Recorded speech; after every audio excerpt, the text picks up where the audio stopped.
እኔ ምን አገባኝ? ይመለከተኛል። ስትፈልጉ ለምን ሁለታችሁም አትታሰሩ? ሲጀመር የኛ ህይወት የተበላሸው ቃላንቺን ካወቀሽ በኋላ ነው። እሱ እኮ ላንቺ እየተከላከለልሽ ነው። አንቺ ራስሽ ወቅተሽ ገለሽ እሱን አስባልሽ አይደለ? አንድ ናት። አንተ ስለታሰርክ ምን የሚፈጠር መሰለ? ባሏን ፈታ አንተ ታግባ። እህቴ ተረጋጊ እያልኩሽ እኮ ነው። አልረጋጋም። ቆይ አንተ ለራስህ ባታስብ እንኳን ለኔ አታስብልኝ? አንተ ብዬ መስሎኝ ቤተሰቦቼን ላትቼ ድረስ የመጣሁት ወንድሜ እንከባከበኛል እሱ ጠንካራ ነው ብዬ። ምን ላደርግ? በቃ አፈቀርኳት። ሳላውቅ አደነዘዘችኝ፣ አፈዘዘችኝ። ደግሞ ሁሉም ሰው ያፈቀረውን ያገኛል ማለት አይደለም። ቃል ባለ ትዳር እኮ ናት። ትዳር ደግሞ በምድር ላይ ልትሽረው የምትችለው ህግ ብቻ ሳይሆን የሰማይም ቃል ነው። ጋብቻን ባርኮ የሰጠን የሰማይና የምድር አምላካችን ነው። እናንተ ማነ? ንገረኝ እስቲ ማነ ያንተ ያልሆነ ሰው የምትታደገው? በቃ አፈቀርኳት።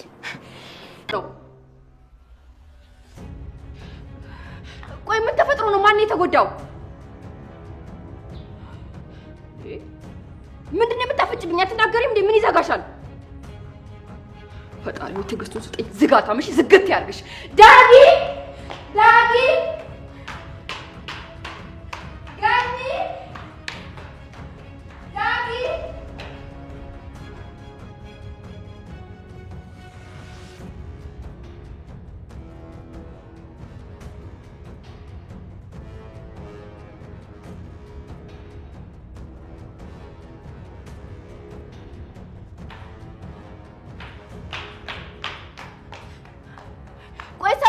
ነው። ሰላም ሰላም ውድ ቻናሌ ቤተሰቦች እንዴት ናችሁልኝ? እንኳን ወደ ሰብለ ዩቲዩብ በሰላም መጣችሁልኝ። ሐረግ ድራማ እንግዲህ ሐረግ ድራማ ቀዝቅዞ የነበረውን የሐረግ ድራማን እንግዲህ ያኔት ማለት ነው አቀጣጥለዋለች። ቤቱን እንግዲህ አይሆኑ አድርገዋለች። ምንም የቀራት ነገር የለም። በአንድ ጊዜ እንግዲህ እሷ ከገባች በኋላ ነገሮች ሁሉ ወደ ሌላ እያመሩ ይገኛሉ። ነገር ግን ትልቅ ስህተት ተሰርቷል። እንግዲህ ያኔት ተንኮል የነናታንን ቤት በጥብጦታል። ያኔት እንግዲህ በባለፈው ክፍል በክፍል 70 ላይ ወደ እነ ኤፍራታ ቤት ሂዳ አንድ ነገር ብላ ነበረ። እሱም እንግዲህ ሉሊት የልጃችሁ ገዳይ ናት በማለት ለኤፍራታ ነግራት፣ ኤፍራታ በነገሩ በጣም ቀውሳ ነበረ። እናም እንግዲህ ያላት አማራጭ በቀል ነበር። የልጅን ገዳይ እኔው ጋር አስቀምጬ አንድ ቤት አብረን እየኖረች እየሳቀች የልጅን ገዳይ በጉዬ ይዤ ነው ወይ በማለት እንግዲህ ኤፍራታ በጣም ትቃጠላለች ማለት ነው። በዛ ላይ በጣም ተናዳ ስለነበረ የምታደርገውንም አላወቀችም። አጥፍቼ እጠፋለሁ በሚል ቢላ ይዛ ከቤት ወጥታ ስትሄድ አይተናት ነበረ። ነገር ግን ተከታትሎ እንግዲህ ወደ ቤት ናታን ሲመጣ ሚስቱ የለችም። ነገር ግን ያኔት ራሷን ከጠረጴዛ ላይ ጋር በማጋጨት ራሷን የሳተች መስላ መሬት ላይ ትወድቃለች። በጣም ተንኮለኛና አደገኛ ሴት ናት፣ በጣም ሲበዛ። በነገራችን ላይ እሷም የሆነ ተልኮ ኑሯት ነው ወደነ ቃል ህይወት የመጣችው። ሲጀመር መጀመሪያውንም ለበቀል ነበር የመጣችው።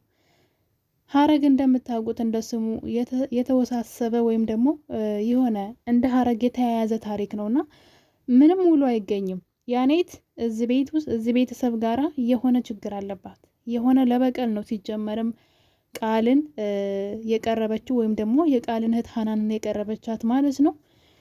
እና እንግዲህ ናታን ምን ሆነሽ ነው ሲላት ሚስት ናት እንደዚህ ገፍትራኝ የሄደችው። እናም ቢላ ይዛ ተናዳ የልጇን ገዳይ ነግሪያት ሄዳለች ትለዋለች። ናታንም ተከትሎ ሚስቱን ወጥቶ ይሄዳል።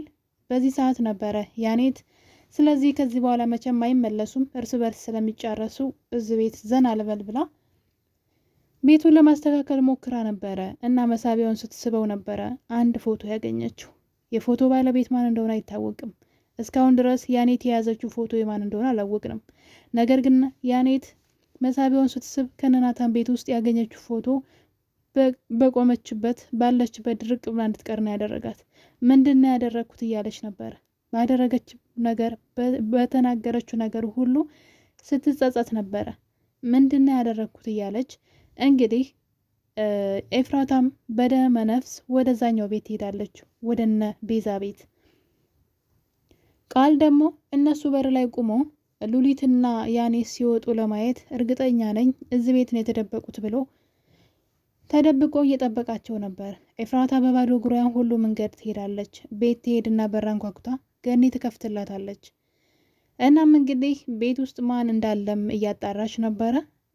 ዳጊም እንደተኛ ጺም እንዳልገባች እሷና ሉሊት ብቻ እንደሆኑ ነግራት፣ ሉሊትም ደግሞ ወደ ውጭ እንድትመጣ ትጠራትና ኤፉዬ ምን ሆነሽ ነው እያለች ወደ ውጭ ትመጣለች። ሉሊት ለምን በባዶ እግርሽ መጣሽ? ለምን እንደዚህ መጣሽ? ምን ሆነሽ ነው እያለች ጥያቄ ታበዛባታለች።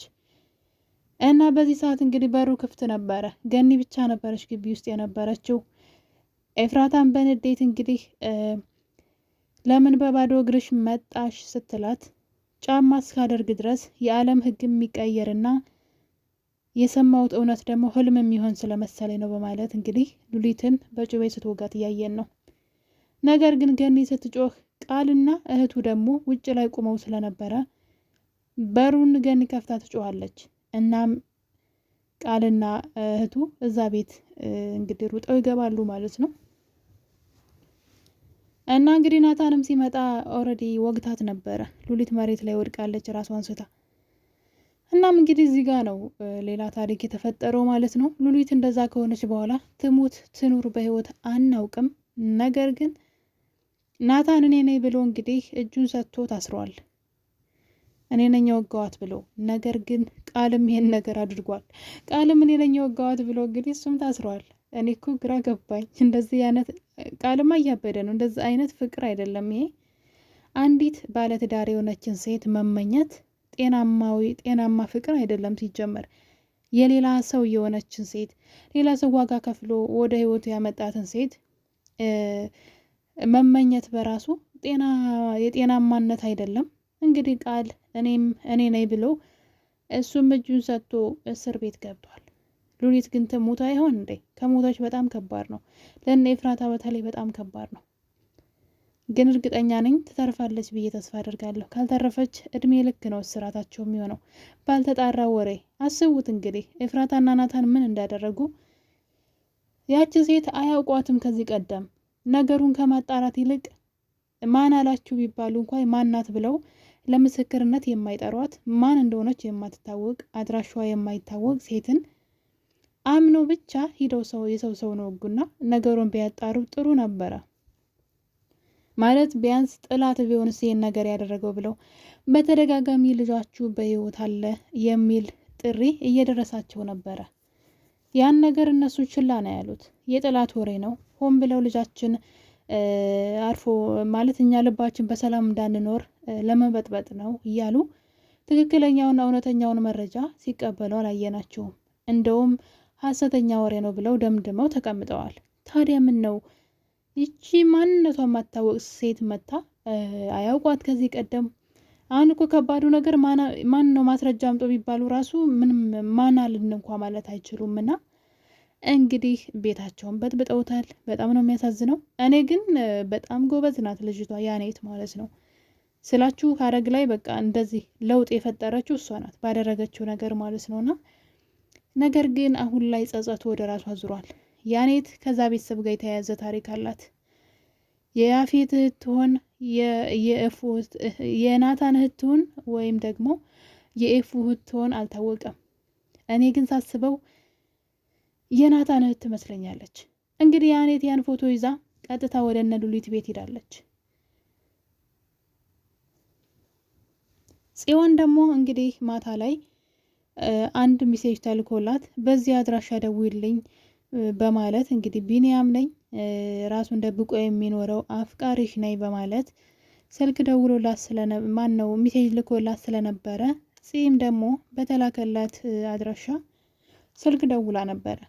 እናም የሰማችው ድምፅ የቢኒያም ነበር። እንዴት ነሽ ጽዬ የሚል ነበር። እናም ጽዮን በመደንገጥ እንግዲህ አስፋልት ላይ ራሷን ስታ ትወድቃለች። በዛው አድራ ነው የመጣችው። ይህን ሁሉ ታሪክ አታውቅም። እና ድንገት ወደ ቤት ስትገባ ነበረ ቤታቸው ግቢያቸው እንዳለ ደም በደም ሆኗል። በዛ ላይ ደግሞ ያኔት ሳሎን ቁጭ ብላ ፈዛ ድንዝዝ ብላ ቁጭ ብላለች። ያን ፎቶ ይዛለች። ጽዮን መታ ማነሽ ምንድነሽ ብትላትም አትመልስም። ነገር ግን ጽዮንን በጣም በስስት አይነት ስታያት ነበረና ለዚህ ነው ምናልባት የናታን እህት ትሆናለች ብዬ ያልኩትኝ። ጽዮንን ምንም ሳትናገር በስስት አይን አትኩራ ስትመለከታት ነበረ። ጽዮን ምን ተፈጠረ ብትላትም ልጅቷ መናገር አልቻለችም። በተደጋጋሚ ግን ያንን እነ ኤፍራታ ቤት መሳቢያ ውስጥ ያገኘችውን ፎቶ በመያዝ ፎቶ ላይ በጣም በማፍጠጥ ምንድነው ያደረግኩት? ስህተት ነው የሰራሁት? ምንድነው ያደረግኩት እያለች ነው እንግዲህ። ያኔት ማን ትሆን? ራሱ ሌላ አጓጊ ነው። እኔ ግን የናታን እህት ነው የምትመስለኝ። ደግሞ እንግዲህ አባቷ በህይወት እንዳለ ግልጽ ነው። የናታን አባት በህይወት የለም። ምናልባት የእናታቸው ልጅ ትሆን አላውቅም። ምክንያቱም ደግሞ አባቷ በህይወት እንዳለም ያወቅ ነው የሆነ ነገር እያስታወሰች ነበረ። እንዴት ብላ ወደ እነ ቃል ህይወት እንደገባች ስታስታውስ ያየናት ነበረ። እንግዲህ ቃልንና ሀናንን እህቱን ማለት ነው ስትከታተላቸው ነበር። በመጀመሪያ ጊዜ ከመገናኘታቸው በፊት ስትከታተላቸው ሁለቱ መንገድ ላይ እየሄዱ እያለ ለአባቷ ትደውልና አሁን ደርሼባችኋለሁኝ የምፈልገውን ነገር አደርጋለሁ አባዬ በማለት ከአባቷ ጋር ስልክ ስታወራና ከዛም እንግዲህ ስልኩን ከዘጋች በኋላ ወደ እነሱ በመሄድ አጠገባቸው ስትደርስ ራሷን የሳተች መስላ ትወድቃለች።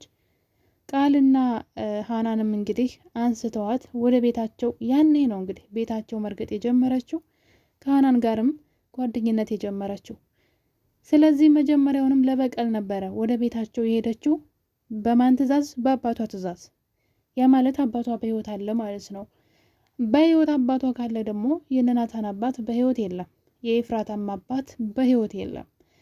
ስለዚህ በእናት የተገናኘ ታሪክ ያላቸው ይመስለኛል። ያኔት ግን ከነፂ ጋር የሆነ የሚያገናኛት ዝምድና ያለ ይመስለኛል።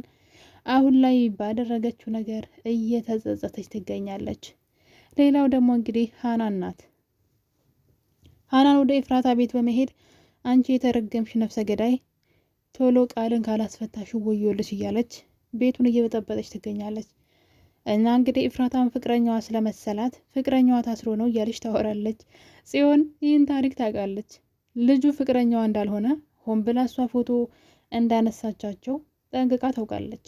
ነገር ግን ፍቅረኛዋ ታስሮ ነው ስትል ልጅቷ ግን አትጃጃሉ፣ ንቁ፣ ምንድን ነው አልነቃችሁም፣ ተኝታችኋን እያለቻቸው ነበረ። እሷ እንግዲህ ሉሊት ናት ልጅን የገደለችው ስትል ሉሊት ልጅች በህይወት አለ እንኳ ማለት አልቻለችም። ሀናን ማለት ነው። አሁንም እነሱን ንቁ፣ አታንቀላፉ፣ ቃልን አስፈቱ፣ ያለዛ የምወስደው እርምጃ የለሁበትም እያለች ቤተሰቡን እያስፈራራች ትገኛለች። ከዚህ ሁሉ ለምን እውነቱን አትናገርም? ሉሊት ናት ልጅን የገደለችው ብላ ስትል ልጅሽ በህይወት አለ ሉሊት አልገደለችም ብላ ለምንድን ነው ያልተናገረችው? ነገር ግን አሁን ላይ እሷ የእሱ የሆነ ነገሩ እንደሆነች ደርሰውበታል። እና እንግዲህ ሀረጎች አሁን ላይ ብጥብጥ ብለዋል ማለት ነው። ያልታሰበ ነገር በያኔት በኩል መጥቶ ቤታቸውን በጥብጦታል። ይህን ኤፍራታ ልጅ እንግዲህ በህይወት እያለ ይህ ሁሉ መከራ ተስተናግዷል። መጀመሪያ የተላከላቸውን ደብዳቤና ወረቀት ልብ ብለው ቢያዩ ኖሮ ምናልባት እዚህ ነገር ውስጥ ችግር ውስጥ አይገቡም ነበረ። በጣም ደግሞ የሚያስቀው ነገር የቃል ተግባር ነው። ቃል እንግዲህ እኔ ነኝ ብሎ እጁን ከሰጠ በኋላ እህቱ ሂዳ አስጠንቅቀዋለች። እዚህ ቤተሰብ ላይ የሆነ ነገር እንደምታደርግ አንተን ያሳጣኝንና ያች ባለትዳር የሆነችን ሴት ማግኘት የማትችላትን ሴት በመመኘት ይህ ሁሉ ዳ ከገባህ እኔ ያለቃቸውም እያለች ትገኛለች። እንግዲህ እሷም ደግሞ እነሱን ለመጉዳት ሌላ ርቀት እንዳትሄድ ፈራለሁ። አቤል ግን በጣም አሪፍ ሀሳብ አስቧል። አቤል ይሄን ነገር አጣርታችኋል ነው ሉሊት እንደዛ አታደርግም እያለ ነው። ናታን ግን ልጄን ከሞቀ ቤቷ አውጥታ አግታ ስታሰቃየው ነበር ሲል ነበረ። ህፃን ልጅ መቼም አይታገትም አይደል? ያው ወስዳው ነበረ በሚል ይስተካከልና ነገር ግን ልጅቷ ፎቶ ነው ያሳየቻቸው። ምንም ስታደርገው አላሳየችም። ያው ከእነሱ ቤት ከወጣ በኋላ እነሱ ያልገዙለትን ልብስ ለብሶ በሉሊት ስልክ ላይ ልጁ ስላለ ነው። ስለዚህ ነገሩን ማጣራት ነበረባቸው። ምንም አይነት ማስረጃ ሳይኖራቸው እንግዲህ ራሳቸውን የማይወጡበት አዘቅት ውስጥ ከተዋል።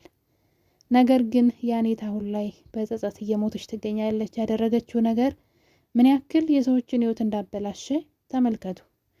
ኤፍራታና ናታን ደግሞ ነገሮችን ሳያጣሩ ምን እንዳደረጉ እስከዛሬ የሚጎዱት በዚህ ምክንያት በሰው ነው።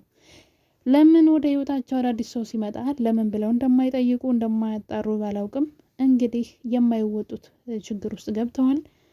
ሉሊት መቼም አትሞትም ብዬ ተስፋ አደርጋለሁ። ሉሊት ከሞተች ግን አስቡት፣ ያው ናታን በኤፍራታ ፈንታ ይታሰራል ማለት ነው። ምክንያቱም ናታን ኤፉታ ስራ መኖር አይችልም። ስለዚህ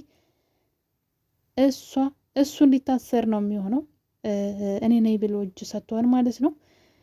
እና እንግዲህ ሀረጎች በጣም ነው የሚያሳዝኑት የኔ ውድ ቤተሰቦች። ሀረግ ድራማ ክፍል 171 እንግዲህ በጣም አስደንጋጭና አስፈሪ ነገር ነው። በቀጣይስ ምን ሊፈጠር ይችላል? ያኔትስ ማናት የሚለውም አጓጊ ነው። በቀጣይ በሌላ በአዲስ ቪዲዮ እስከምንገናኝ ድረስ የዛሬን አበቃን። ቸር ቆዩልኝ።